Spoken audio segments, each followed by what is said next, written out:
Live from Brooklyn, New York, this is Stay Busy with Armon Sadler.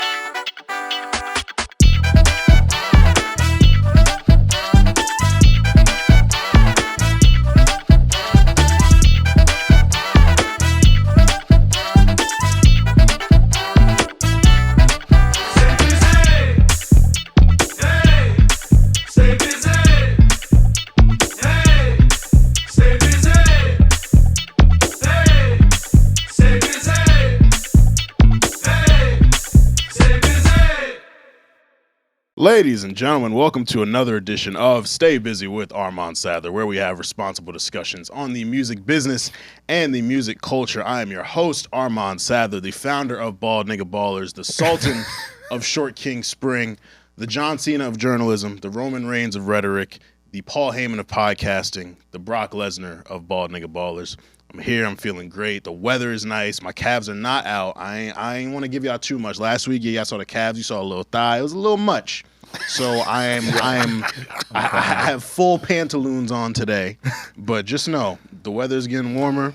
I checked the weather today. It said do say. So if I do say so myself, but I don't say so myself. I got a great brother here with me.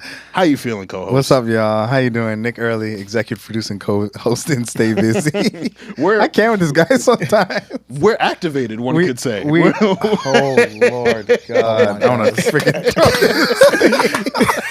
Yo, he warned us. I told you, my brothers, look, man. I came to win today, you feel me? Lord. I came to win. But, of course, we want to thank you all for enjoying Women's History Month Bad and Busy. We want to thank our guests, Brittany Williams, for joining us last week for an incredible episode, but also Ebony Pinillos, Tamara May, and DJ Steph Cakes for making our third annual Women's History Month extremely special. Hey, we celebrate the women every day, but I'm honored to be part of a podcast where we dedicate the month to all women guests, all women slides, all women in the new music chat. Like, it was honestly an incredible month. Great storytelling, great insight shared, and shout out to them. Trailblazers, innovators, creators. Women be doing the damn thing, man. You need women on your team, and I think last month we showed it. Absolutely. So, again, thank you to all of our guests. Thank you to our sponsor, Sip Hot Tea. Of course, the black woman-owned tea and loose leaf accessory brand in Atlanta. Make sure y'all stay tapped in with siphottea.com. Join the community. Get them deals. Drink you some tea. Tea is good. Coffee cool, but it's, stains your teeth. Get you some tea in your life. Get you some tea in your life. Of course, make sure you subscribe to our YouTube. The button is here. Might be here. I don't know where it is. It's on your left side. It's just going to be somewhere. But make sure you click that button, tell a friend to tell a friend, and make sure you tune into all of our YouTube clips and Busy Sessions. Episode 6 featuring Mia J is available now. In addition to our performances, Stay Busy is now on TikTok. Follow Stay Busy Pod on TikTok. You will see our inaugural video of me announcing the Short King Spring is active, and we've got some other fun content coming for y'all. So make sure that you tap in to the tiki-taki. Let's shout out our executive board, Kieran Hurley, the man that you cannot see but you can feel, our VP of everything, Shavonda Shields, our VP of engagement, and Aaliyah Simone, our VP of data and analytics. I want to thank Need to Know Podcast for having me on their show last week. We talked about the slap heard around the world, and we're gonna get into that a little later as well. But very fun conversation, and clap it up for me, pat on my back, you know what I'm saying? Yes. Made my debut on Up Rocks, interviewed my guy Nascent, who should be familiar to you all. We had him on the show season 2, and he is now 4-time Grammy nominated. By the time you hear this, hopefully he will be a 4-time winner, because I am going to quote that tweet expeditiously and say I just not interviewed a 4-time Grammy winner. So shout out to Nascent, thank you. Shout out to Up Rocks for having me on the platform. But enough about me, enough about all of this, because we are here for a very, very important reason. We're activated because we have 2 active gentlemen with us. Now, our guests are making a way not only for themselves, but for artists looking to break through. From cleaning up around the house, listening to music, playing instruments in church,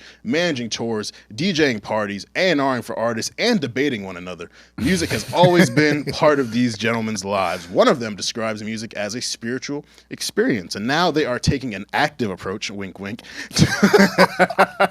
Oh, my. Look at Jay's face, straight face. I hate myself. I love me, baby. You should love you more.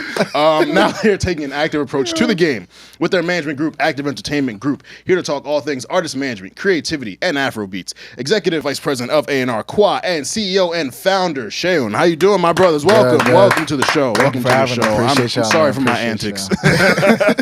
Nah, we activated. It's giving me energy. You feel me? It's giving me energy. How you feeling? Good, man. It's good to be here.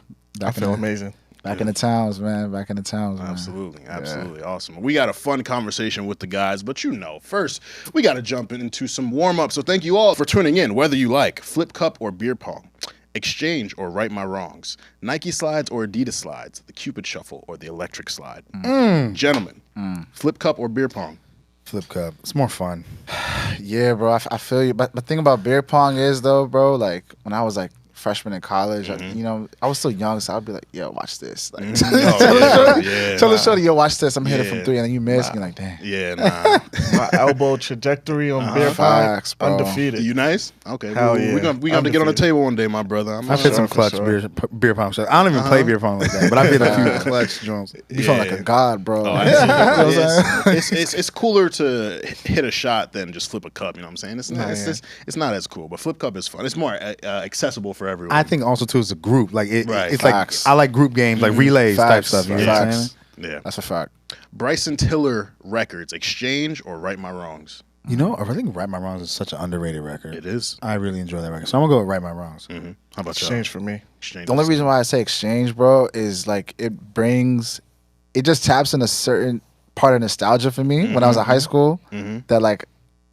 The one part of high school that I really liked, I'm gonna go back to that part because exchange was a big thing. You know what I'm saying? So, yeah, and exchange really made me think Bryson Tiller was the one. Man, he came out the gate hot. Don't he did. Exchange. I sorry, he was not the sorry. Next Drake for a second, like on some real shit. Like yeah. He was white hot in 2015. So that's my guy. Shout out to you, Bryson.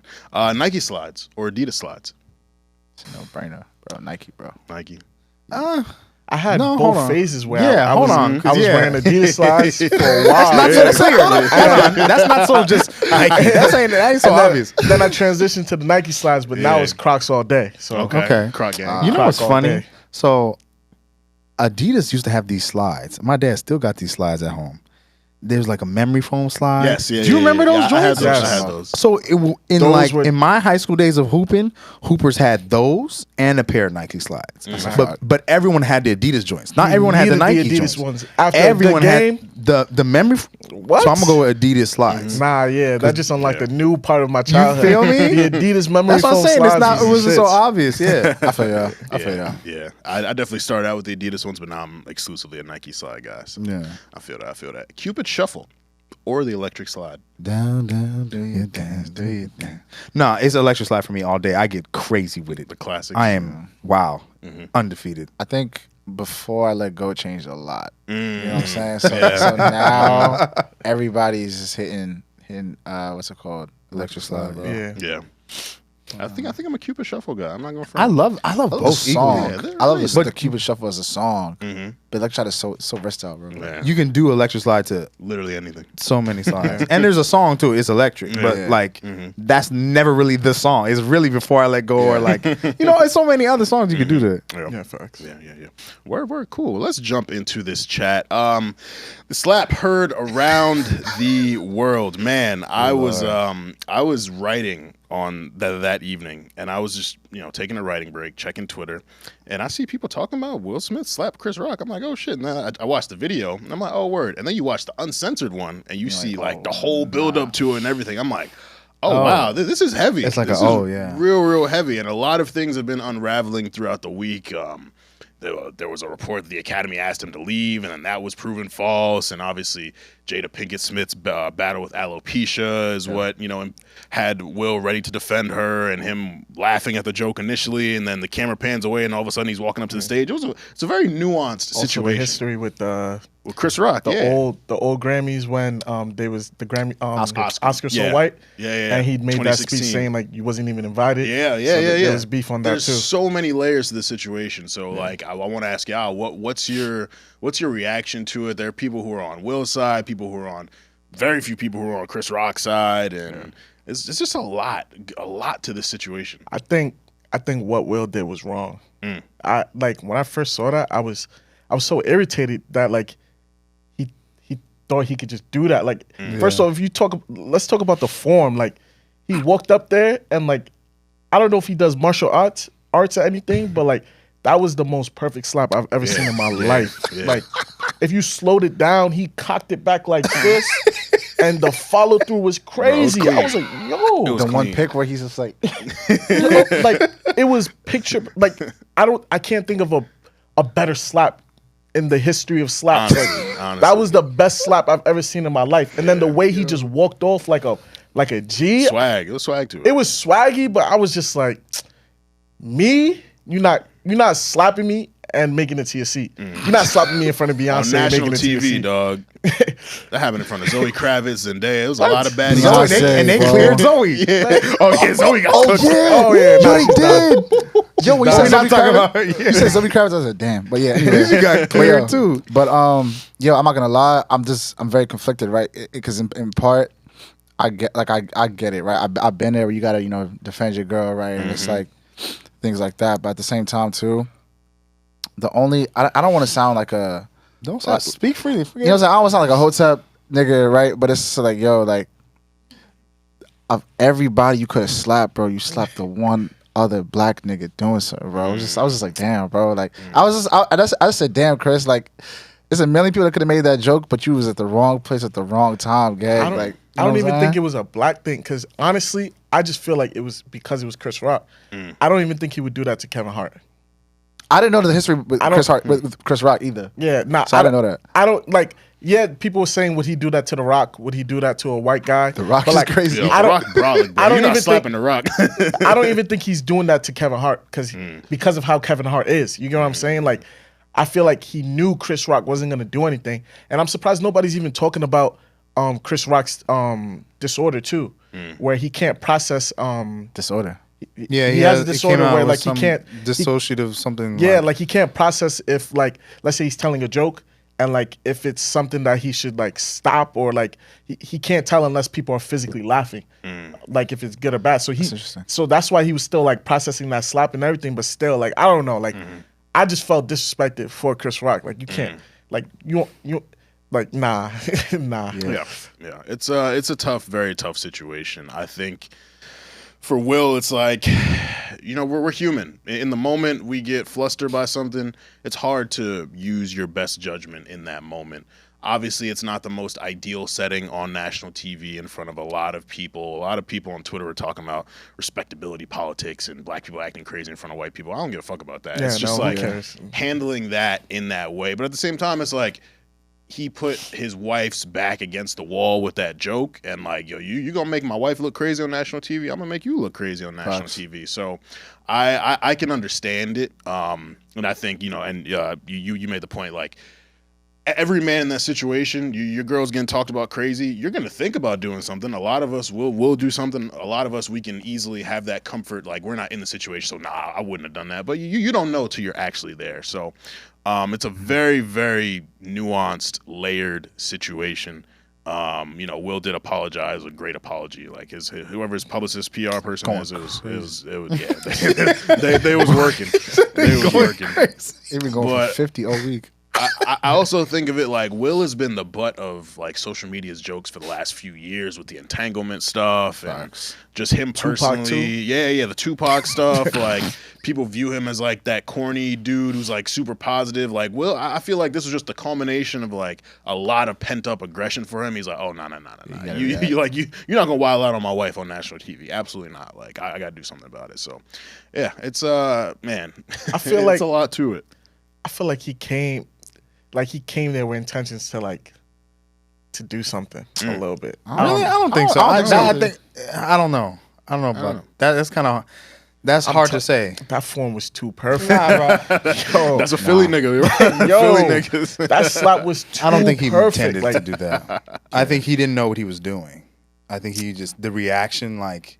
I think it was such an emotional reaction, like such a spontaneous reaction. It was like when he's sitting there giving his speech and he's just crying like the whole time. Like I think he was processing it. So I guess my whole thought on it is like and then the initial was the shock factor. Just like, yo, this is real. And then watching the video and saying, oh, this is for real, for real. Like, did you see the video of like someone in the crowd behind them, and it showed like Jada's reaction? She didn't even flinch. I didn't even see Jada's reaction. She didn't even flinch. Like, Do you think okay, we know they're like whatever they tell you publicly is always 10 times more that goes on behind the scenes. So that doesn't shock me at all that she was just sitting there stoked, just like, oh yeah, like there goes Will. and like when Chris said like, oh, I just got slapped by Will Smith, she laughed like it was comedy, like it was part of the show. There's a lot going on. It was kind of weird. Like, But real quick to this point though, like I think it's so multi-layered that I'm in that space where I'm just like, for every point you bring up, I see the other side, literally, and it's just one of those situations. For every point, there's a strong rebuttal on either side, and I don't think it's the thing about sides. I think that's weird. I think initially it was trying to be that, but like, you know, at this point, I think we should move forward from it. Will is, you know, he hedged their bet and not hedged their bet, but he beat him to the punch and got out of the academy. because they were gonna kick him out, so he did. Yeah, he did. Yo, next topic. Bugging. I missed what he said. What he said? I said beat him to the punch. He said Literally. Does he Next keep the topic, Oscar though? Yeah. well, they're under the review. It's under review right now. So Fuck outta here, man. If I get to keep the Oscar, I'm leaving It's his the first Academy. Oscar, man. Let me keep that shit. Fuck out of here. It's bullshit.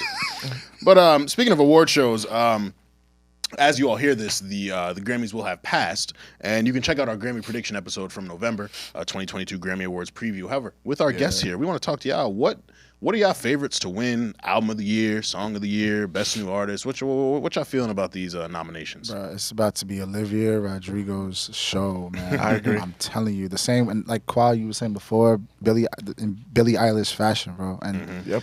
shout out to the pops, shout out to the young, shout out to the labels that are developing these young pop stars that are just dominating the charts. Like Olivia Rodrigo coming out of, I don't want to say coming out of nowhere, but for real, coming off She of what really Disney. came out of nowhere. on some music stuff, she came out of nowhere. Yeah. Exactly. Onto smashing Billboard is nuts. But this just, I mean, we all know the trends. We watch the show for how many years now. We know how it goes, man. But I will say, like I said before, the Academy needs people that know that Essence should have been up there for Song of the Year, bro. Big facts. Yeah. Like, Yeah. That shouldn't even be said. It's a crime. They know. It's a crime. yeah. They know what they did was wrong. But, you know, it's, shout out to Olivia in advance, man. Yeah, her arm's gonna be packed with awards. This is her year. Yeah, Kind of like, Sure. for sure. And also, you all will be treated to some great performances. You've seen these already, but Billie Eilish, Lady Gaga, BTS, Lil Nas X with Jack Harlow, Olivia Rodrigo, and Silk Sonic once again. So, yeah, we'll have a full Grammy recap for you all next week with some very, very fun guests. So, yeah, hope you all enjoyed the Grammys, though. Let's jump into some new music. So, Ella Mai released her single, Leave You Alone. How we feeling about Leave You Alone, fellas? I'm jacking it. I'm feeling it. I'm jacking it, and like I was telling you, Armon, I think Mustard and his team are doing a great job with her. Shout out to them, shout out to Interscope. But I think this, I know you're gonna talk about it later, but I think this upcoming project and what she's doing is gonna be fun. I'm a fan. I'm a really big fan of Ella Mai. I think it's a really good placed record for the time. She clearly has gotten better with her songwriting, her vocals. I feel like they took their time and everything. I just don't know if she's gonna have the same impact as she had before. I don't think, and it happens a lot. Like you don't see it get replicated. I don't think she's stepping out of the R&B genre like how she did last time. Like I think she's gonna do what she got to do for the R&B genre, and it's gonna come. I'm not gonna say it's gonna go, but like I didn't listen to the album, but like I feel like based off of what I heard, like it's gonna be a step up from the last album and everything, but I don't think it's leaving that genre, and I hope I'm wrong because I'm a big Ella Mai fan. She's beautiful. Yeah, she's fine. Yeah. Respectfully. Oh Lord. Anyways, yeah, I think to your point, Qual, it's just like she's, I'm tough on Ella. I'm really tough on Ella. But I think there's been attention to detail put in. You can see the effort. You can see the level up. There's like, oh, this is the next level. Yeah. Homegirl had a bridge in the song, Mm-hmm. and I was like, Yo. Jay, the bridge. It was a bridge. You feel me? Like, and that that sold it for me. I was like, oh, okay. Like you out here. You working with some folks. You working with some people. And so Ella has the stature, the status at least for this music to live in a great space. Yeah. I'm just very curious to see how she's developed in her performance capacity, in her live singing capacities, those sort of things that make somebody a superstar, next level, up out of here, remain, stay forever. You know what I'm saying? Not just good streaming. She gonna stream well always. Yeah. But from what I've heard so far, like the things that already come out, I'm tuned in. I'm attuned to what I'm on this road with her as this rollout. So I'm curious to see. Yeah, I didn't like this one as much as I liked DFMU. I listened to DFMU Yeah, a lot. that joint is tough. I love DFMU. This one was cool, but I do like There's a Bridge. I can definitely hear the efforts to improve vocally. She still has some ways to go. But she's got great production behind her, and I think that's always going to help. And she can sing just well enough, simple melodies. She don't try to step outside of herself, but there's still improvement that can be made. But yeah, I thought this song was cool. I didn't love it, but it was cool. That's fair. Her album is set to release May 6th. Heart on My Sleeve. Track list was released. 15 songs. Features from Lotto, Roddy Ricch, and Lucky Day. One thing about RCA, they're gonna keep Lucky Day on a feature. Yo, Lucky is everywhere. Yo. Bro, He's everywhere, but it's great. It's great. Like he's the guy right now. Like he's what like Dirk and Baby are for rap. If you put out an R&B album, you gotta have Lucky on there. Shout out to Keep Cool. Shout out to RCA. Yeah, you gotta have Lucky on there. I'm intrigued at the rap features on this. I love rap and R&B collaborations, but I'm definitely intrigued that it was Lotto and I like Lotto. I like Roddy Ricch a lot. But I'm intrigued at these choices. I think it'll work compared to, like. I think you could have went Summer Walker, you could have went Kehlani, you could have went like straight R&B. So I'm interested in how these songs are gonna sound. But with Mustard production, they can do anything. Like Mustard and Roddy work a lot, so I think that's a very natural collaboration there. I'm really interested to hear what she does with Lotto. But then you think of Ella on Meek's 24/7. It's gonna work. She killed that. I think it's really gonna work. So yeah, I'm interested. I'm not like pessimistic toward it. I'm interested though at these choices. I really think it's gonna work. Some other ones. So yeah, that's Ella. Kehlani released her latest single "Up at Night" featuring Justin Bieber. I'm rocking with it. I have an unpopular opinion about this. Ding dong. So for me, I think this song is like, it has, the melodies are just out of here. The vibe is just so great. For me, when I listened, what threw me off as a listener, I felt the production was a little too busy. I knew where there were some things that like drum wise were coming out of nowhere. I'm just like, wait, stop. Let Kehlani cook. What are you doing? What are you doing? Right. And that threw me off as a listener, because I produce. I mean, that sort of stuff. But like, that threw me off because like, oh my God, you had it. Why did you do that? I hate that when they do too much. That's what it felt like for me. That's fine. But I think the song itself is just like, you can't blame them though. They were striving for it to be perfect. Like it's Bieber. I can. It's Bieber Valley. But her and Bieber have done. They did the Get Me joint. Her and Bieber have a chemistry that really works. Yeah. So they've done stuff together, and that song is super stripped back. It's perfect. It's just a nice little beat. It was just the production was it's just a little too busy. And I got through and listened. I think it's a great song. It's just like, God, you listen to Kehlani's doing. They picked the right melodies, the right vibe. Everything was perfect from that side of it. Right. And I'm just like, this is just a little bit too much busy production. Like the pockets weren't right for me. That's fair. That's just it. Did you look into who produced it? Yeah, it was Pop Wansel, I think. Hold on, I think so. Yeah. While he looks that up, I rock with the record. That's a fair point. I didn't think about that. But yeah, Kehlani and Bieber's chemistry is really interesting, and I think her coming out the gate with a single with Bieber shows like she's trying to make this album like something. Like she's really trying to expand beyond what her audience is, and her album's set to come April 29th, Blue Water Road. So I'm really excited for that, because I know we talked about It Was Good Until It Wasn't on the pod season 1, our 2020 album, which was good. It wasn't great to me. It was good. A lot of good stuff on it. So I'm interested in seeing this next direction for it. Kehlani's in a really interesting part of her career. She's like just very like, she feels very like confident, but also like very vulnerable, and just like really like pouring her heart out and stuff, and in a good way. We know she's been through a lot, the YG relationship and all that. So I'm interested in what she has to say. So yeah, that's up at night.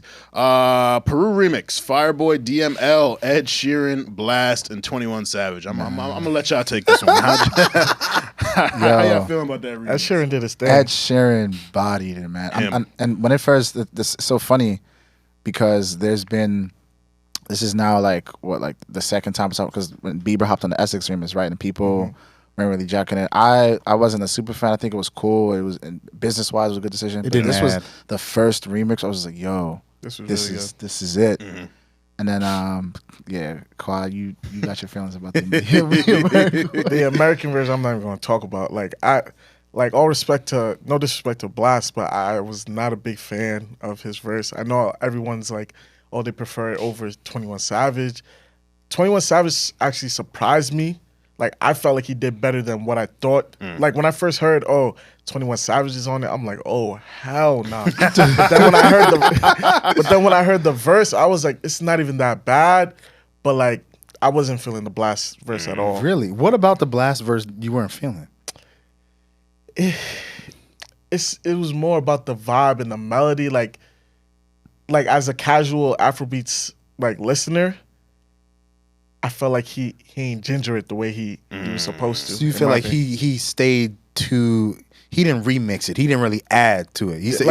How Ed Sheeran it was just natural. You know what I'm saying? But like Blast, it was just he's a great artist and everything, and he did what he had to do, especially for an international record. But he wouldn't have been my first choice. Okay, that's fair. 21 Savage neither. Yeah, same. Yeah. I saw these names. I was like, "What the hell are they doing? Yeah. What is this?" And then That you came listen. out of nowhere. Yeah. I think it's just trying to get markets. 100%. It's 100%. You know, Fireboy, he got his market. Ed bring his market. People are going to give it, just because Ed released it or did something to it, people are going to give it a listen, benefit of the doubt listen. You feel me? Number one. You feel me? Then the 21, people offer just benefit of the doubt. So it's just collecting the Infinity Stones from different pockets. And Blast is on a good little run right now, so it was timely. You know what I mean? Yeah. It was timely. I understood. It's a really big look for him. Yeah, I understood it. I understood it, and it was mutually. I think it was mutually beneficial for every artist that was on it. To 100%. be honest. 100%. Yeah. So. Yeah. Finesse, Fields, and BNXN, formerly known as Buju. How are we feeling about Benson. that? Pronounced Benson. Benson. Oh, Benson. Okay, Yeah. thank you. Yeah. Thank you. How are we feeling about the record, fellas? I feel like this is gonna be the next Essence topper Song thing. of the summer. It's I'm making a bold prediction. I'm making a bold prediction right now. Would you like to make a bet on that? I just chill's recorded. I can't lie. I say that. But You got you in 4K, bro. but nah, like here's my thing about some of the records that are coming out of the continent, right? Something that's really cool about them that we're seeing now, a lot of them are like really like anthemic. So like when you have like Finesse, it's just somewhere when you go to the club, and I've heard in the club a couple times now, it's It's going everybody's it's like a choir. You know what I mean? Everybody's going singing. on? You got acapella versions now that are coming out that people that DJs are doing now. So I'm really optimistic about this record. I think it's dope, and I think the really cool thing about this one, in Essence fashion, is there aren't outside artists carrying it, right? Like Benson, or formerly known as Buju, is relatively new, right? A lot of his really great records were coming in the past year or past 2 years now. He was on WizKids Deluxe, has a really great record now, which is getting dope airplay. Most of the most like the urban radio stations around the country now. So I'm really excited about that one. Yeah. For me, it like he said, like it's very anthemic and everything. Like it really reminds me. I don't know if you ever seen like like these movies and they're like in an Irish pub and like everybody has like a check of beer. I'm crying. And they all sing with the same. Like that's the vibes that song gives me. Perfect parallel. Finesse. You feel me? Like that's the vibes it gives me. And like when you at the party and everything, like you at a brunch, you smoking hookah and everything, and that song comes on, like that's a vibe. You feel me? So like Hookah got you on a chokehold. that's for another day. But Free your lungs, my brother. but like, Air is free. Air is free. It's a funny ass episode. air is free. But Air is free. Episode. enjoyment isn't though. But There you go. what you call it? But nah, Finesse, like I don't know. Like I really feel like it really depends on how they work the record, and how they market it in the U.S. market. Yeah. That's the only thing that I would say like would make or break it. But like the song is a smash. Like I'm not the biggest fan of Buju's part, even though I know everybody loves Benson's part and everything. But like I really like the chorus. It grabs you. So like I'm really interested to see, especially now with the run that Afrobeats has, where we have like multiple songs like charting and everything. So I'm very interested to see how they work the record, because that will make or break it. Yeah, and just one last point. I think off of working the record, Buju's under Empire. Shout out to Ghazi. Shout out to Nima, all of them. Right. They've been going crazy, with the Afrobeat sound, right? Because you got people like Fire, even like the YBNL partnership, which is like a big Afrobeats label on the continent, and they have a partnership with Empire, right? And they've been killing it. So I think as far as just next steps with that, I'm optimistic, but don't. Hey, you don't make a hit, you work a hit. Exactly. So that's what it is. So yeah, I thought it was great too. I echo all y'all sentiments. I love the chant aspect of the hook. That's dope. It's an easy way to loop people in. So that's funny. Dope record. A lot of broke people relate to it too. Sure. Dog said the Irish pub with the beer sloshing everywhere. Talking about that was the craziest thing I've ever heard in my life. But that's great parallel it gives me. Like, it was a great parallel. I agree.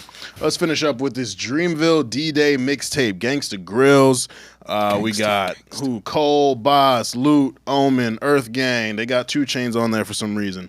G Perico, Reason, Ari Lennox. Of course, she got the best songs on the tape. How'd you feel about it, brother?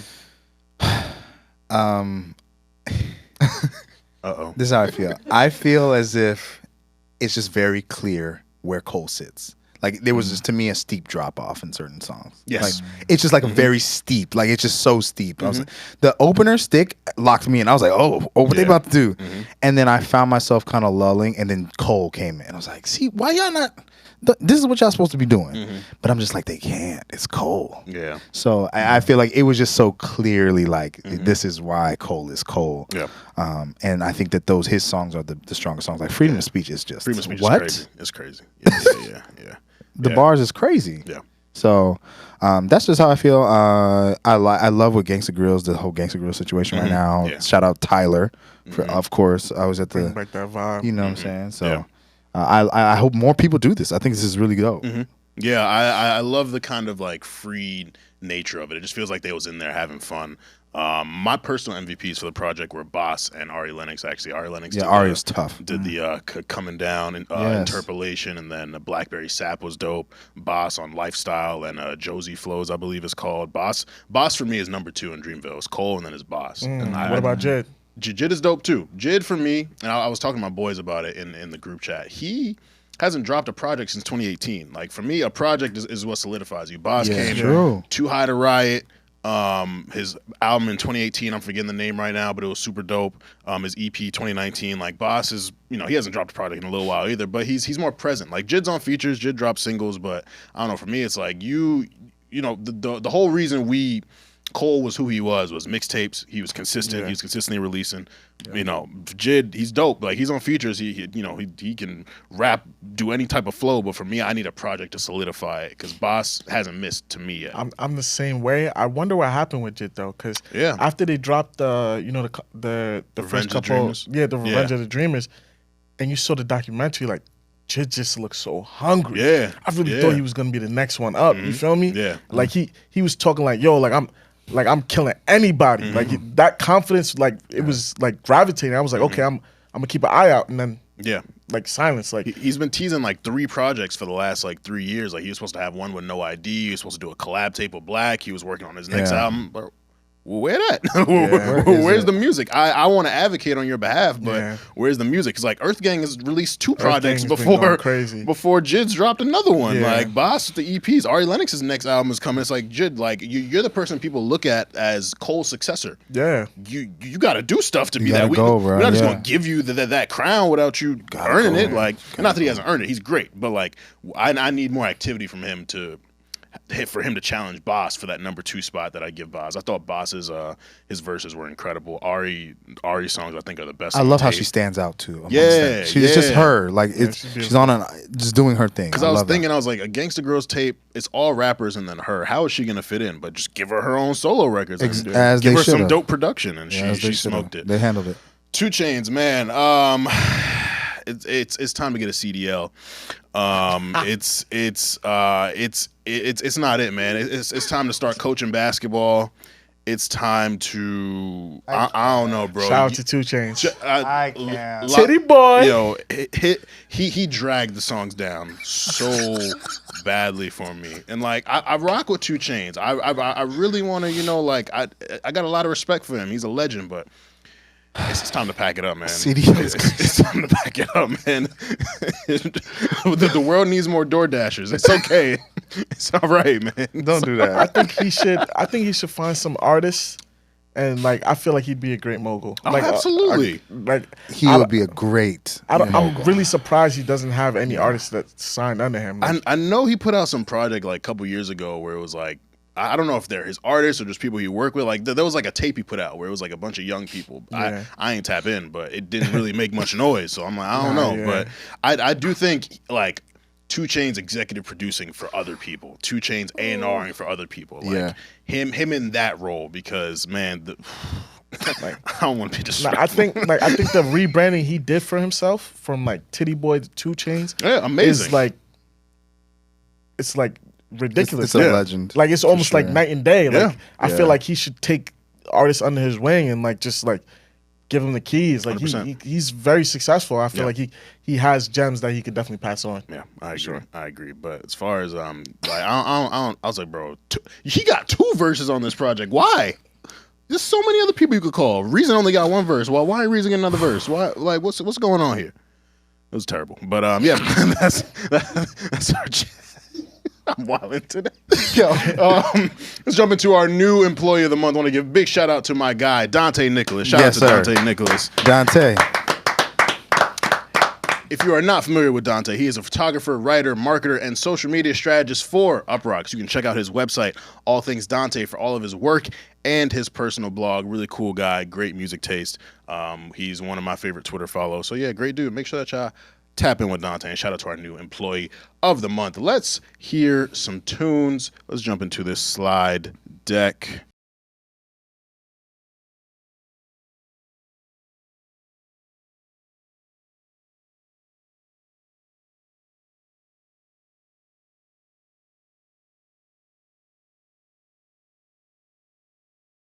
Time for the main event. We got 2 incredible gentlemen here, the CEO and founder and executive vice president of A&R of Active Entertainment Group.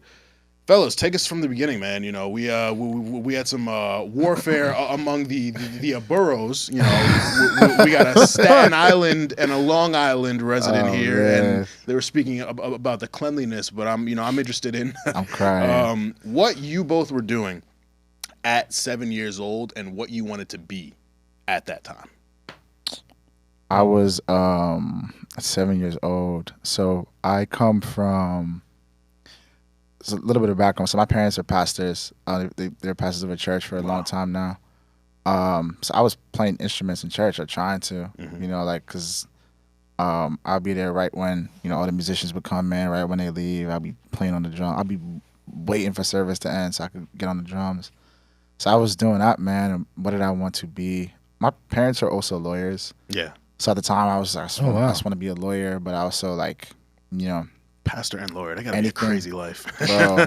you don't understand, dog. But so it was either that or I was, you know, wanted to do something with music. You know, I was always doing that. Yeah. 7 was an interesting year for me. I actually remember in my 2nd grade class, like, they asked me, like, what did I want to be, and I remember I said I want, and like. My parents, like, it was like bring your parents to school day or whatever.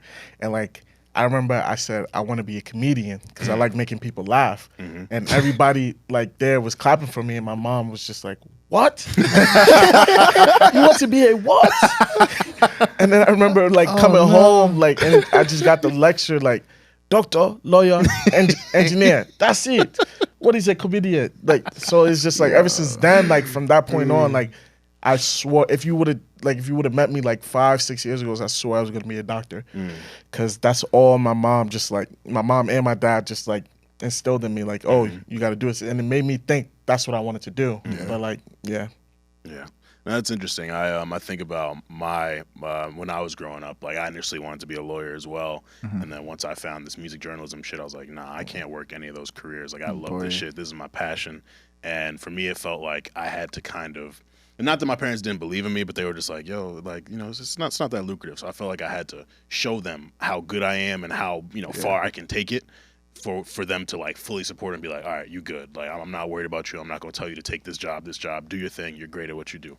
For y'all, making this transition into active entertainment group, like do you feel like it's something that is supported? It being a creative endeavor that there's no guarantees with creative endeavors. It can hit, it can miss. Obviously, y'all are doing very well for yourselves, but like, do you feel like you have that support behind you?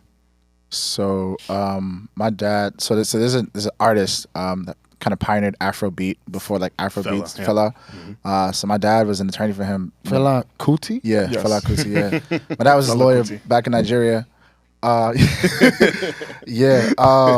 So growing up, like he was always, my dad never had like that like musical talent, but he loved music, right? Clearly. So like we always had like music around the house and things like that. So it was definitely encouraging. My mom likes to tell me now that, oh yeah, by the way, I used to sing when I was like, all right, mom. But it definitely took some heavy lifting, right? Because like I came from a family of professionals, right? My mom, when I was applying to colleges, was pushing me to like apply to like Cornell and things. I was like, yo, I'm not doing that. Like it's not happening, right? Like shout out to y'all, because y'all was probably doing great in high school. In high school, I was focused on music, right? So for me, like kind of like you said, our mom, I had to like show them like, yo, like this is what's going on. Like I'm good at this. You know what I'm saying? Like I'm seeing results. And I think my dad, and this is very recent, this is right before we launched. I was at home for Christmas, and he sat me down. He was like, all right, so what exactly are you trying to do? I want you to explain it to me. And if you can explain it to me, then we good to go. Like, so giving business proposal of the year, dog. I had to go crazy. I told him exactly. I told him my exact plan. I told him my 5-year plan, 10-year plan, why I want to do it, how I think it's going to be successful, things like that. He was, yo, I bet. And from there, like, we've been seeing growth since we started, right? And my parents are super, super supportive now. So with or without it, I obviously would have, done it. But having that battery in my back, right, is huge. It frees you, in a different way. Absolutely. For real. Yeah, huge weight off the shoulders. How about you, Quan? I for one, like, I disappointed my parents early. So like, once like my first semester, like when I went to Stony Brook, my first semester, I told them like, there's no way I'm doing like pre-med. Like, like let's get that out the way. You feel me? So like, they already knew me. Like I was always a hustler when I was young. Like my dad only gave me $5 for the week and said make it work. So I had to flip it. You feel me? So like I've always been like business minded and everything. And for me, it really started when I started doing event curation. Yeah.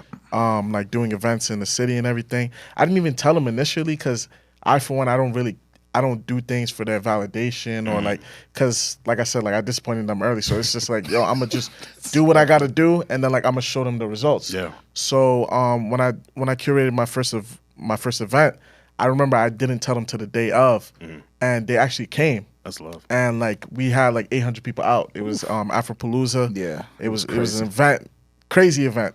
And like my mom and my dad saw this and they was like, wow, like, you actually did this? And I was like, yeah. Like, it was like, how long have you been doing this? I was like, I've been doing it since like we've been planning. It only took us like 3 months, but like we've been planning for a while. And it was like, wow, like, and we were able to raise a lot of money because it was to be donated and everything. But like when they saw that, that's when first my mom and dad was like, okay, if you have all these ideas and everything, like we could give you money to throw your own events and everything. Amazing. And I appreciated the gesture because that was the first time like they actually like supported something I did.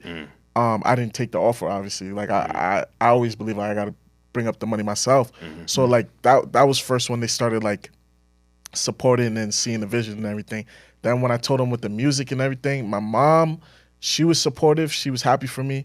My dad, he's he's like me. Like he wants to see the results. Like he just wants to make sure I'm not wasting my time and I'm not doing silly stuff. So he's just like, let me know when the bag comes. Pretty much like, yo, like he's not a believer yet, but we gonna make him a believer soon.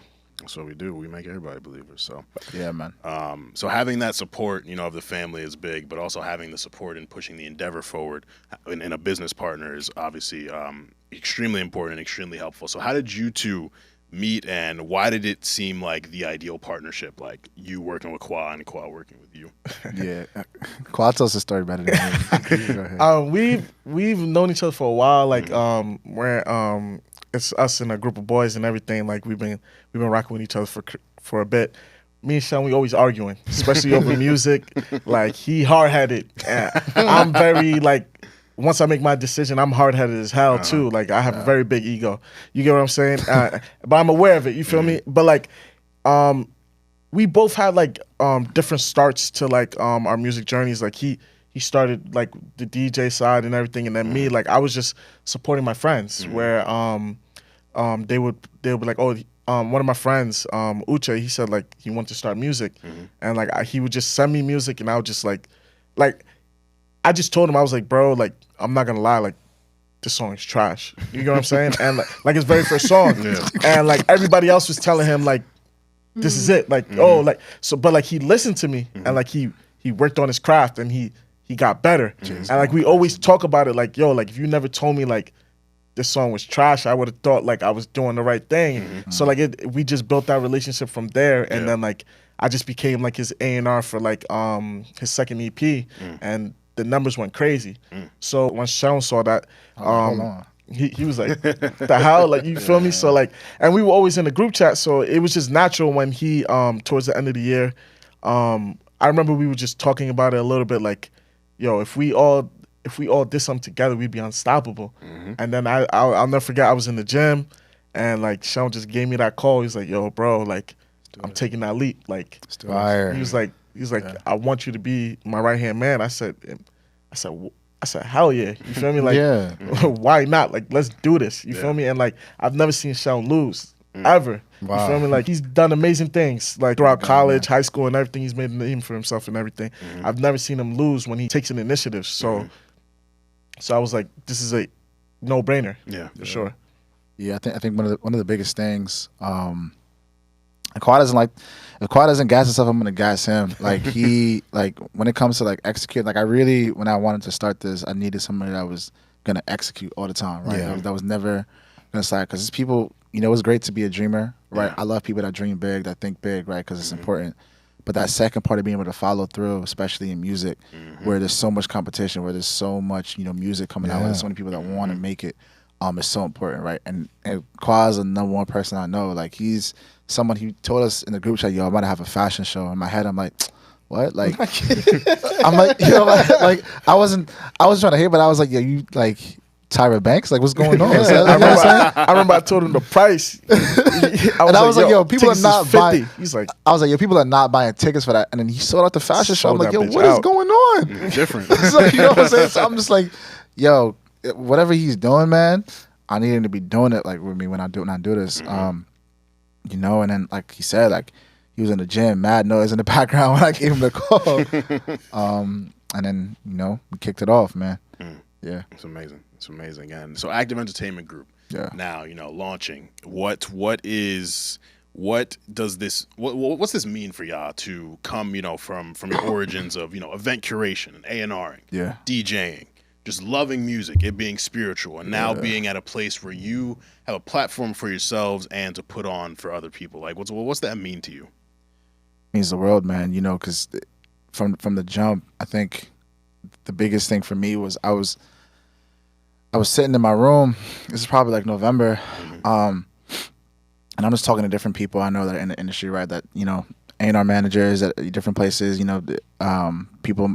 My age, coordinators, things like that, thinking like, okay, what's my next move? Am I going to try and, get my foot in the door at this label, do this, do that? And in my head, I'm just like, yo, like, if I have, these connections with people, if I know these people, and if I know all of these up and comers. Whenever I'm having conversations with people in the music industry, they're like, yo, like, by the way, like, who do you think is like next up in like this genre? And I'm giving y'all names for free. I'm just like, yo, I'm about to just do this myself and take over the market. You know what I'm saying? Like, and so for me, being able to launch and be able to make this dream a reality, because in my head I was always like, why am I doing so much for these, like, you know, obviously, you know, the top of the line, Sony, Warners, you know, people like that, right? And not empowering other people that I know that are always, you know, sending me their music, because I'm sure just like y'all, you know, people are sending me music every day, right? Every day. Like, yo, like, Especially him, generalist, bro. Every fucking you know, day. requests is going crazy, you know. But being able to, you know, there's nothing better than clicking that one demo that you have no idea who it is. You're just like, yo, who is this? Like, you know what I'm saying? And being able to turn that into a vehicle where, you know, people are seeing their lives change in real time. It's an unbelievable feeling, man.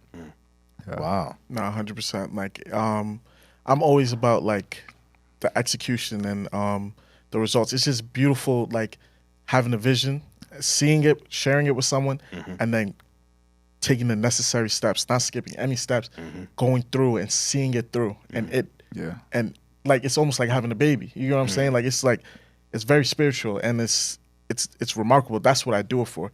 I don't do it for the fame. I don't care about none of that. I don't care about the money, because I'm gonna get my bread regardless. You feel me? Like, I'm a hustler, like I said. So like it's just like seeing the art, like the idea come to life, and then just like us taking the necessary steps, like to get there, is just the most gratifying experience ever. So like, that's what I do it for. It's amazing. Talk about those necessary steps. I think there's a lot of people who want to be managers, be, you know, tour managers, be someone's A&R, be someone's assistant, and establish their own company. Like, talk about those steps you take to get to the point where you can plaster Active Entertainment Group all over these things and actually be, you know, like operating as a business.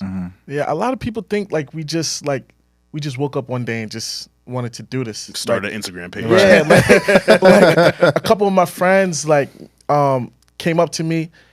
They was like, "Hey, I wanna do what you're doing." I'm like, "What?" I'm like, "What do you mean?" Like, they was like, "Yeah, like I just want to listen to music and see if it's good or bad." I'm like you don't even know. I was like, "Is that what you think like we're doing here?" Like, you said like, what? I think they see like us, like with our media rollout. They see the highlights. They see the highlights, bro. They see the successes. They don't. They see the wins, but they don't. They're not thinking about the necessary steps, like how many L's drafts. we took. You feel me? Like listening to music nonstop, like telling them to do it again, do it again. Like that Come Go record that we. Bro, so many drafts of the mix, so many drafts before we even got the song mixed.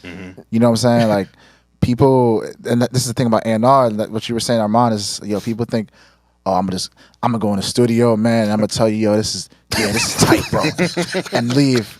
Oh, when do I pick up my Grammy? Like, bro, like this ain't that, bro. Like, outside of even just the music, bro, just like the paperwork part, like the actual, like, yo, you gotta go on and make sure that we're submitting to distro on time. We got to make sure that we have the right graphic on. We got to make sure that the mix is right. If let's say we're doing a feature, we got to make sure they have the right mix before they post the mix. That's something that's happened to us, where they sent the song over to distro, the song goes, it's the wrong mix. You know what I'm saying? It's things like that you have to deal with on a day-to-day basis. And yo, you got to really love what you're doing past just liking music. Like, everybody likes music. Everybody has something that makes them feel good, right? And they like music. But outside of that, you got to be so committed to making somebody's dreams come true. So much so that sometimes you're putting your own, you know, things on the side for somebody else. And a lot of people can't do that, right? And it's because it's hard. And people, like Kwa said, and like y'all were saying, people see the highlights, right? People see like, oh, like this A&R is, all right, people see people like, for example, like Tunji, right? Like, oh, like CEO now, like of Def Jam. I'm an A&R now. Like, nah, bro. That man put in pain, bro. You know what I'm saying? He put in the work. Put in pain. Yeah, bro. And also you gotta also it's just like, it's not like you're gonna be so involved where you like you're gonna feel like the music is yours, like it's your baby, but you also working with artists and their egos and their personalities. Yeah. They might have made the song that you feel like is the best thing in the world. Don't want to drop. And they're like, no, I don't like it. And you have to like figure it out, like how to convince them or anything. But like it's so many things that come into it where like I even find it offensive when you just think like you could just be like, hey, I want to be an A&R. Let me join. Like, Man, listen. just because we're friends. Like, nah. Like, gotta put in the work for real. Like, Yo, That's really how it be, there's though. really level sets. Like, really how it just be. because like I'm chilling with them and everything, but like it's like, yo, like you gotta put it. Like we gotta see results. Like, what have you done? Like, Yeah. what have you done? There's a lot of people not built to be in the studio till 3 a.m. Bro, Listen, the studio, you really gotta love it, bro. bro. You gotta love it. Yeah. You gotta love it. Yeah. You two have spoken eloquently on here about your love for Afro beats and you know growing up with it and seeing the growth, and it's a very exciting time for Afro beats now with its own chart coming. So talk about what it means to see the progression of the genre and how Active Entertainment Group is gonna find its way into the boom, the Afro beats boom. Yeah.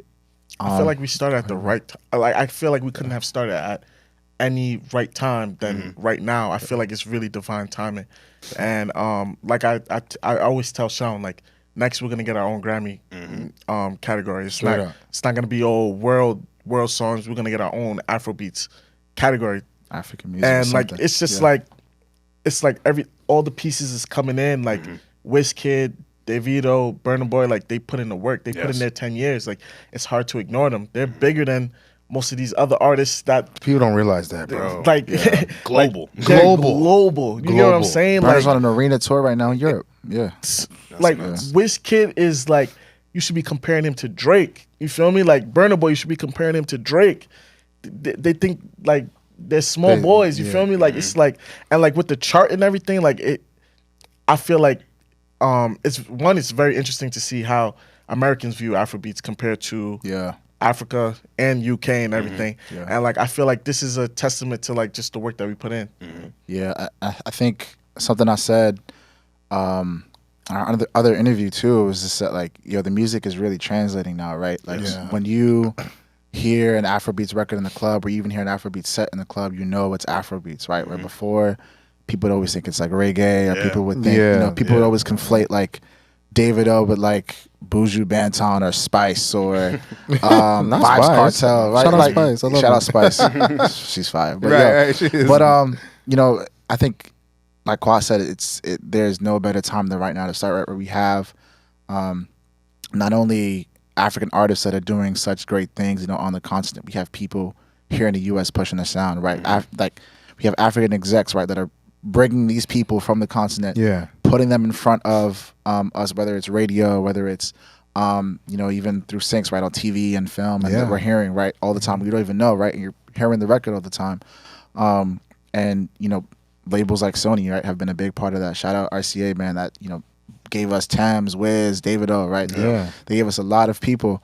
Shout out Warner too, right? Shout out Atlantic that really took that leap on Burna Boy, and gave us Burna, right? And so with that, I think for us now coming in as young execs, there's this new movement, especially in America, right? I was talking to a friend of mine, Israel, who's an A&R out in LA. Shout out Israel, man. He's really dope. He's around our age, but he's worked a lot with RCA folks. So like Van Jess, Lucky Day, a lot of those kind of people. He comes from that world.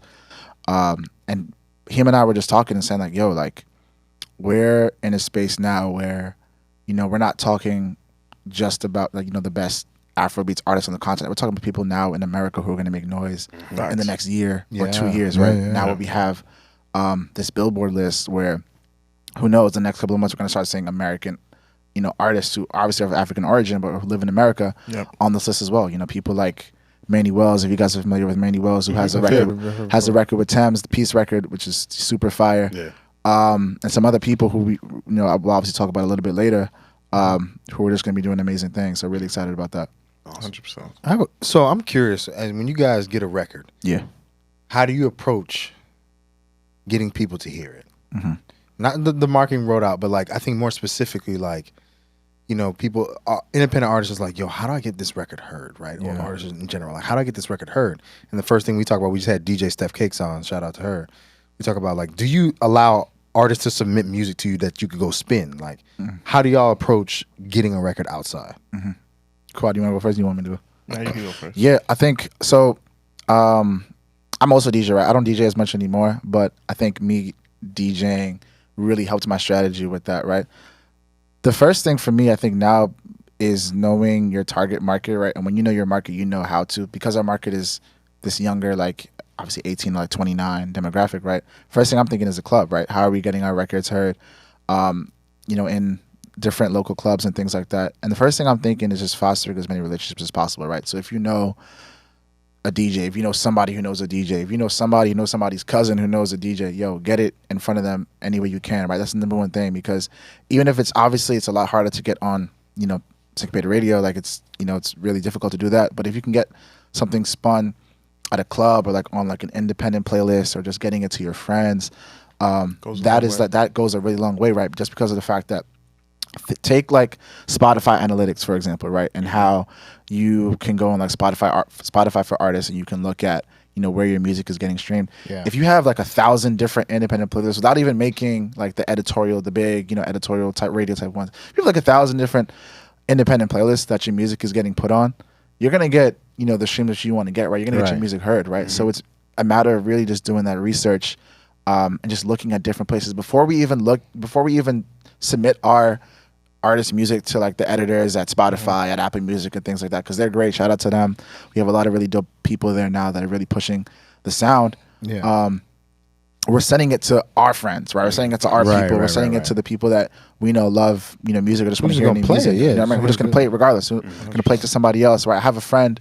I was recently in London 2 weeks ago for the David O show with one of our artists, and we were just playing our music around other people, right? Things like that we think this person's dope, things like that. One of them literally texted me the other day and was like, hey, my friend was playing this at a party and everybody loved it. Everybody Shazammed the song. And this is in London. You know what I'm saying? Whoa. That was my first time in London, like as an adult, and like, cause my mom is, anyway, that was my first time in London as an adult, right? Mm-hmm. And so to hear that people are, a bunch of people are Shazamming the song and trying to get on the song is crazy, right? And that, like I said, showing your friends your songs, your music, and having them share with your other friends, your loyal friends, reposting, whatever, it goes a super long way. You don't know who's listening. So you can't skip the small steps. Like the small steps. That's a small step, right? Long way, right. Like you said, like I was at a housewarming last night, and I played "Come Go," and everyone went ballistic. They was like, "What?"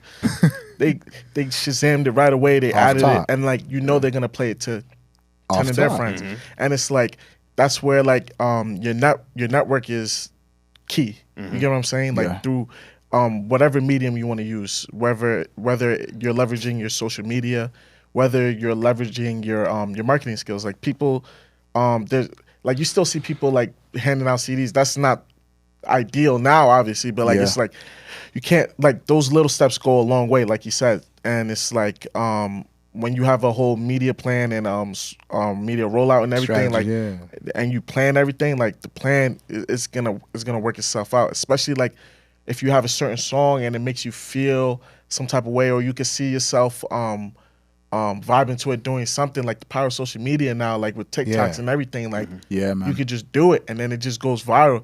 Might not even be because of the song, but because of what you're doing in the video. It could be anything. And now the song is stuck in their head. You get what I'm saying? Video, exactly. And it's like, it's those little things that go a very long way. So, and then through consistency, people trust your track record. Right. When do you take your foot off the gas on a record?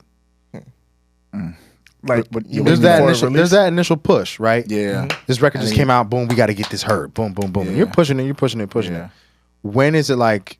When do you transition to the next thing, or do you just keep adding to the plate? I was gonna say I don't think I don't think we stop. To be honest, I don't know if that's a good or bad thing, but I think for us it's just like we keep going. I think we get to a point, and correct me if I'm wrong. I think this is a good way to paraphrase what you're saying. I think we get to a point where we can be like, all right, bet now we can really chill and see where this is going. I think we get to that point once we've done that first step of getting it, in those underground circles, and then we go, okay, let's pitch it to the editors, and then once we get it on those playlists, and we're like, all right, cool, let's see what happens first. Because for example, now, I know Jack was on you guys' show earlier. Once we were on Fresh Finds on Spotify, we were like, all right, let's see what happens first before we take this, because we know people are gonna hear this, and then he did 21,000, like a week and a half, 2 weeks, right? And so with that, for us, it was then taking that step back and being like, okay, how can we leverage this? Like, are we gonna pitch it to sync? Are we gonna go ahead and try and see if we could, get it heard for, a distro, if we want to get it for, a deal on that side or something like that. So then we start looking and attacking different angles and things like that. And mind you, all of this is still, for us, as far as our work model and our business model, as active, very new, because we're in month 4 right now, right? Starting month 4. That's right? crazy. Yeah. Shout out to you. Yeah, appreciate it, man. Doing your thing already. Appreciate it. Sounding like vets. Yeah, but so for us, I think these are our first records around now that we're pushing. Yeah. And luckily we've been able to, see success in the model that we've been doing. But I think for us too, is just, once we have that first key step of, I'm saying it to every DJ I know, making them hear it. It's a little harder for me to like go ahead and send it to A&Rs because they have so much stuff they're doing, and I don't want to go ahead and bother people and things like that. But I think even with that, like my DJ friends, like y'all gonna hit us, man, because we it's different. This is us. You know what I'm saying? Absolutely. It's not it's a different ball game. But then once we get it to the editors, man, then we see what's going on. Then we kind of be like, all right, cool. Let's reset. Let's see what's going on. Yeah. And also just even being consistent, where like even what he said just now, like sending it out and everything, and then like now you see how people are looking at it, like, okay, now it's time to do a video. Yeah. Now it's time to do this. Now it's time to do a rollout. You get what I'm saying, for the album. And even just by being consistent, some people might not have heard this song, but when you drop that next song, it might have a wider outreach. Now they're gonna go back and look at your discography. That's happening to Jock. It happened to Jock. Like people started looking at the his block. The spin the block is crazy. It's Get crazy. that one. So, Nuts. Once you so get one, that's why consistency is key. Yeah. You just got to keep on going. Like, don't be discouraged by the numbers at all. Like, don't think like, oh, this didn't get what you felt like it deserved, that, oh, I should just stop. And that's another thing. Like, timing is key. Like, the original question, how do you know when to stop? Like, timing is key. Like, you don't even want to be stuck on one song for too long. Yeah. You get what I'm saying? Like, you just got to keep on working, and just eventually the music will speak for itself. Right. As long as you're consistent, there's no way you're telling me that you're not going to grow and see the results that or see some kind of progress. Something. To 10,000 hours. That's it. 10,000 hours. Real quick, just let the listeners know your roster, who's on your roster, and man, their socials and stuff. So I think we'll do it this way. So somebody I really want y'all to know, man, is Six. She is she's the future. Dog. Listen, present. I wish I could say what Quana is sitting on, but y'all know there are some emails or there's some phone calls that just change everything, right? Yes. Wow. And that's something that we are, blessed to be in a position with right now, where we have, opportunities for her where we could really see something crazy. Her Instagram is Six Said It, SIX said it. But she is phenomenal, man. And the thing about her is, I can't even compare her to anybody, and I love the fact that I can't do that, right? Wow. I hate when I can just compare pinpoint. some, Boom, boom. like, oh, he's another so and so. She is this like just amalgamation of different things, right? She has, growing up in the UK for her, she has this, grime UK, rapper, hip hop, elements, but she also has like this like pop rap type of elements to her, right? Okay. And then again, she also, lived in Atlanta for a little bit, right? So she has this like Atlanta, Lotto type of, type of flow with her, right? So she's really, really, really super dope, and she could just do a bunch of different things. And the best thing about her is she works super hard, right? So I love her. That. She's the peak of when the epitome of when someone says like hard work and dedication. Like, she's dedicated. Like, man. Like, we call her young Kanye. Like, she's dedicated, She's and inspired. you can't tell her that. You can't tell her that she don't go hard, because she will tell you. She will let it be known, like, I'm hard, and like, you're gonna listen. You know what I'm saying? Like, she's amazing. That's dope. She's fire. So the next one I'll say is T-Script. TSCRPT.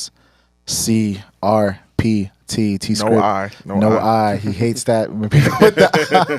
T-Script, Mr. Alaye. Yeah, his name is Tolu. Yo, dog, this dude is different, man. Y'all heard, heard, 2 records, boy but good. yo, he has an R&B bag. He has a hip hop bag, right? He's somebody who just really loves music. The fact that he engineers his own records, he produces his own records, is so unheard of. I think the last person I know that did that and went like super crazy was like Capella Gray or something like that because he did everything on Gallus. Yep. But outside of that though, he's just super dope. And the great thing about him is that he's so hardworking. So if he sends us a record, and he's like, yo, like tell me what you think of this, and we have notes for him and things like that. He's going back and he's sending us something back in like 20 minutes. He's like, all right, bet. So, working on it so right what's away. next? He's like, all right, so what's next? Like, what about this one? What about this one? If I give him an idea of like, yo, like I think you should make this type of record. I think this would be dope. This would be timely. He'll send me a beat. He'll draft it. Yo, right the away. next day. You know what I'm saying? So I'm just like, yo, This is fire. Like And trying it'd be heat. It'd be trying to heat, buy too. if you need a beat pack, like hit him up. T-script. yo, For sure. no, for real. And like he'll FaceTime me, be like, yo, Sean, like I'm like, yo, what's good, bro? He's like, yes. So remember we talked about, yeah, what did you think of this? I'm like, what? Like, you know what I mean? Like, Nigga yo, actually man. did that shit. Wait, I asked him to do something, he did? Oh my god! Like, but no, for real, like he's super fire, man. He had this. So, quick story. When we first signed him on, we were pitching the EP.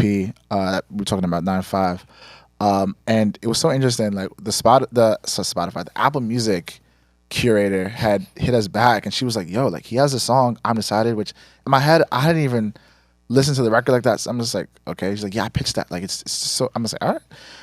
We come back and the song is on like 8 editorial playlists. And we're just like, yo, what is going Streams on? going crazy. I was like, yo, what? He did 60K in like 2 weeks or 3 weeks on it after that. And I was like, yo, what is going on? And it's like this like ballad type of like nice, like smooth You guys would R&B. really like it. Oh, you guys would love Okay, it. Like fire. R&B type of We'll record. tap in. I'm decided. And we're just like, yo, like what is going on? And then we had like just different, like, I'm not gonna say them now because just like certain things, but like, we had like different like groups, like Grammy nominated groups, like folks like coming up like, yo, like we want to do a remix to this. I'm just like, yo, like I'm like, what? They want to fly Like, us yo, out to Hawaii. I'm like, yo, and everything. this song, I'm like, if y'all knew what he was sitting on, like Yeah. it's crazy. But nah, he's so much talent. And the thing is, like, Kwai hates the word potential, but he's someone that has potential and then does something with it, right? Yeah, He he's doesn't- acting. He's acting on his on that potential. potential. And it's super fire. He's amazing. Yeah. So Also, we got Uche Malik. we do have Uche. Yeah, I'm gonna let Uche. Jiggy Boy. He's right now, like numbers wise, he's I don't know how he does it. Like his numbers just speak for himself. Like Right. he has a cult fan base that like they're gonna support no matter what he does. It doesn't He can do matter. whatever, like, yeah. And it's just like I've known him since the beginning. And like I said, like he just the testament of hard work. Like you tell him something and he's gonna absorb it and he's gonna work on it and he's just gonna keep on going. And I just love his ballads. Like it's his songwriting. I know Seun's the one who actually made me realize like his songwriting is like He's up amazing. there, up It's there. really and good. It's crazy. Like he's one of my favorites for Fire. sure. Yeah. And then the last one I'll talk about is Jacques Lane. Nah, You guys might have heard of him. This is this guy from boy, New York. Jock. Yeah. But Tall ass nigga. underratedly tall. Nah, like I asked him, I was like, why are you not in the league? Bro, this nigga's interview, his legs were stretching out to like here. yeah, my bad, Jock. Jock is gonna listen to this and be like, yo, Get off me. Wasting your time rapping. Go hoop, nigga. Why are you son. rapping? Nah, he's amazing. Jock has so much. Yo, listen, Jock has so much talent. Shout out to the frat for connecting us, man. 06 of the good bros, man. But yo, listen, when it was actually Steph that I don't know if y'all know Steph. Yeah, of course. The guy. Everybody knows Steph. Yeah, it was actually Steph that was putting me on at first and just like, yo, like, you know, this guy Jock, his music is fire. Things like that. So I'm like, I bet, cool. And then it was when Hope You See Me dropped, and I was on my way to the album release. I was driving from DC down to New York, and I was just like, yo, this is different. I was like, yeah, and the thing about hip hop is that hip hop is so oversaturated, right? Where like Absolutely. it's almost hard to decipher like who's quote unquote like good or like quote unquote not good, right? Because there's so much music, right? And especially in Jacques Lane, right, where it's like bars. No pun. But the thing about him is that That was one. It was right there. You heard it too. That was perfect. That was perfect. I had to go there. I didn't want to interrupt him. I'm sorry. You good. Especially in Jock Lane. Keep going. That was hard. Where you know he has bars, but the great thing about him is that he, almost like in like a Kanye type of fashion, he has great bars but can make great songs, right? Yeah. I think the issue right now with some artists in the hip hop lane is that they have really great bars, but it doesn't translate to like great songs you can listen to, right? Especially if you're somebody who's trying to like quote unquote make it commercially, you have to be able to make that translate, right? And I think for him, Jock does that so well, right? Where he has these records that could go to sync, right? Where he has these records that could go to radio. So for us, we had, Jock and I were just talking like one-on-one, like independently, like we would just talk about his songs. He would send me stuff. I would give him notes. I would tell him, yo, this is fire, cool. But then, once I started active, I really wanted people to know that we could do more than just Afro beats, right? Because like, obviously we want to push the sound. Obviously, we're Nigerian, right? So like we feel like we have that responsibility to make, the music, like you said, translate like TL, right? But for me, I knew that, just as a music exec, as somebody who wants to be an exec past just one genre, I wanted people to know that we have expertise everywhere. If it's pop, if it's hip hop, if it's country, right, whatever. Like, we got that, right. So for us, music, I think taking Jock on for me is he was the only like pure hip hop artist that we had. Of course, Six does hip hop, but she's different. But Jock was the one pure hip hop artist that we had, and we said, we're gonna do this. And I'm not gonna lie, I was a little nervous at first. I'm not gonna lie, because just not being fully experienced. I was always a hip hop fan at first before even Afrobeats. Kwa really put me onto Afrobeats more than a lot of people. Him and our bro DJ EJ, shout out EJ.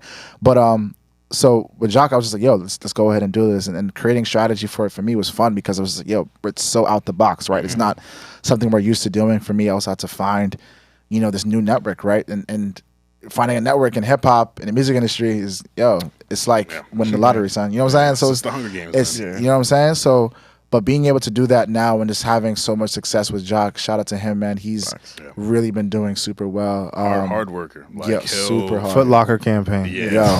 Shout out to Nike and Foot Locker, Air Max man. Day, baby. The thing that does it for me with him is the conviction. Like, when he says something, I believe that shit. You feel me? And like him when he raps, like the first thing I'm doing is closing my eyes because he's a painter. He's Picasso. Like man. He's painting those pictures in your mind. Like he's telling stories, but like it's one thing to tell a story just to say it. Like King Von, he can tell, but like you close your eyes, you're there. You get what I'm saying? Like I felt that shit. You feel me? Like I felt like and one thing about him is like he's in a good lane where like he's a student of the game. Absolutely. But when he talks his shit, you could tell he's a teacher too. He's schooling you. You feel me? And like that's one of the things that I just really love.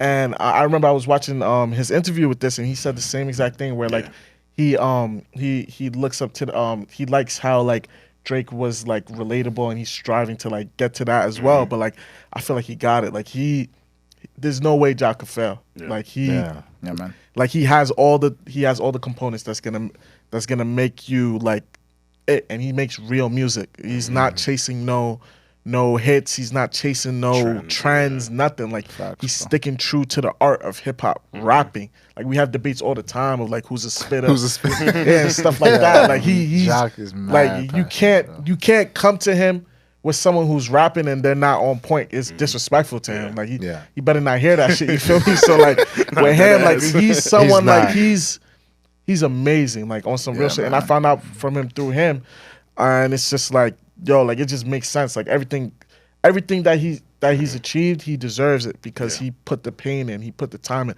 and he doesn't complain. And he just does it. Like that's why I really fuck with him. I mean, on some real shit. People love to support a winner, and it's great to work with people who work hard because it just makes your job easier as managers. He does it all. When artists really takes that ownership, takes that onus, they're nitpicking every single detail about themselves. Like the one thing I love about Jacques is he's really big on self-improvement. Like I remember I interviewed him years ago. He was like, I get better at my hook creation. And then you look at what he's done, and his hooks have gotten better every single Wait till project. you hear what we got next. Oh man. I can't wait. Wait till you hear what we got next. Oh man. Speaking of what's next, to close, what's next for Active Entertainment Group?